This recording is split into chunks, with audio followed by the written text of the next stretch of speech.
similarly in that respect, and I was just kind of curious. I'm sure the things that are going through my head are the same exact things you've probably thought of a million times already, but you never know. Maybe there would be a different perspective that you're like, huh, hadn't thought of that. And in that respect, would love to talk about the pros and cons of each. Like, if I'm going to be unbiased about it, there are reasons.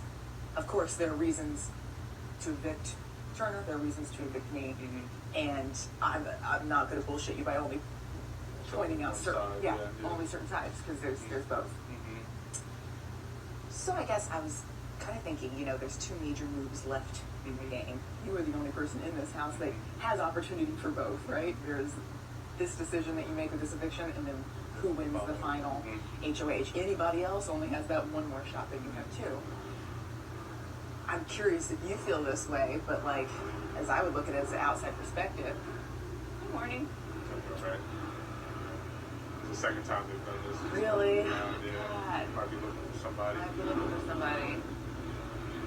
As you're looking at this, I'm sure you're thinking about, okay, how do I set myself up for if and when you get that opportunity for that second move, winning the final HOH, that you're surrounded by the people that you need to bring to the end so that you win. Okay, so you could bring Turner. Say you win that final HOH. You could bring Turner, you could bring Taylor, you could bring me. If you're going to bring Turner, that would mean you would need to say this week. What might be the pros of that? Well, and of course, I'm looking at this from a logical point of view, and I know you often do too. We also know that there are many different emotional components to things as well. We particularly got burned by not understanding emotional component of when Daniel wouldn't use the veto. Sometimes people act in ways that don't make sense. We've seen Cody bring Derek, and that was a blunder. Who was the third person? Victoria. Do you remember? Wow. Victoria. She was Yes. Really? I mean, Cody would have won by landslide had he brought her. But no, there are emotional components to it before. Does it go down in big history as one of the biggest blunders ever? Yes. On Cody's part. That's lucky for him. He got to come back at All-Stars and he won in his own right. But it was not, people did not think that was the best idea to bring Derek to Final Two. But, those things, I guess my point is that there are emotional components. Now, if Turner's your boy and you bring him, there's nothing I can do about that. Sitting right here, you tell me save my breath, I'll go pack my bags. Like that's a thing, right? So I recognize that there's certain elements that I might not even be able to overcome, even if you are looking at it logically. I guess is the point I'm saying. What would be the pros? Pros, from an outside perspective, if you brought Turner.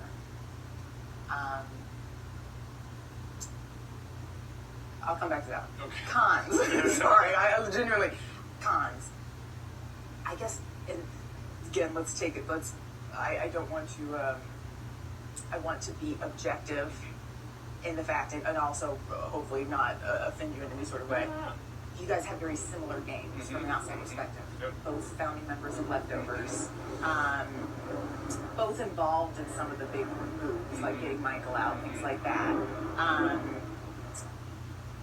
I guess when you would look at a Turner versus you, and I don't know how the rest of, how a jury would look at this, but I guess I see Turner as having been the one that made a lot of the bigger moves, right? So he's the one who, the moment I knew Leftovers was a thing and not just a foo-foo conversation was the moment Amir and Terrence went out.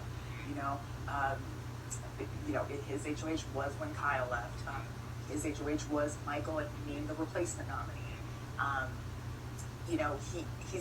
He's taken on more of the direct risk. And I think you could say he hasn't established the best relationship, which I think is a pro for you, that you have more of a jury management in terms of people like you more in jury.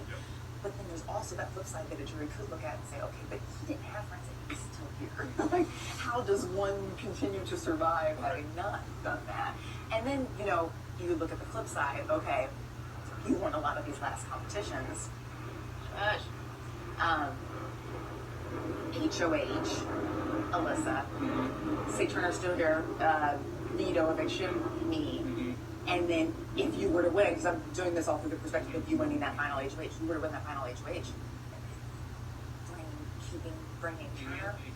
That it almost was like picture those little fish. It's like Turner got Michael, right. and then you get Turner. Right. If you were to do that, all of a sudden some of those differentiating factors they balance out. That would be good. So it's like okay. So I'm just trying to think. Okay, so if you brought Turner, and and I'm sure you've done this math many a time, I think it would be pretty close jury votes between you guys. But I think ultimately at the end of the day, it's almost like the moves, the big moves you didn't make at the end would speak more, would highlight the juxtaposition of the bigger moves he had already made, and then he's still here, kind of thing. So that would be one way folks might potentially look at it. Again, I'm sure there's other perspectives. I don't disagree with that. Yeah, any of that. Okay. So then, so that would be if you brought him. What's, I think, unfair, what I could see potentially likely is, say, he wins and he brings you. First of all, don't know what kind of agreements you have, so don't know if that's even a thing. Second of all, know that his hallmark of his game has been making kind of big flips. You might, I guess what I'm trying to nicely say is you might have agreements, but the big move could be going back on that. And that wouldn't surprise me, or I think anybody on jury whatsoever, given other moves that have been made, that have been big kind of shocker flips of his. Plus when it's that final move, there's that much money down on the line, that wouldn't be surprising. If he won and he brought you, it would almost feel like, gosh, he stayed this long with so many opportunities to have gone. He managed to win this whole thing. Credit that to him. And I think that's unfair because even if you were in that exact same opposite, because you haven't had more of the bigger, riskier moves directly attributed to you, it would almost be like, it wouldn't be like, oh, Monty won all this and he brought Turner. It would be like, oh, he didn't take the big shot, the big move. I know that that's the exact same situation, but flip-flopped, but just because of what had happened previously in the game, I don't know, maybe this is just one perspective, but it wouldn't land potentially the same way. Something just to, think about and consider.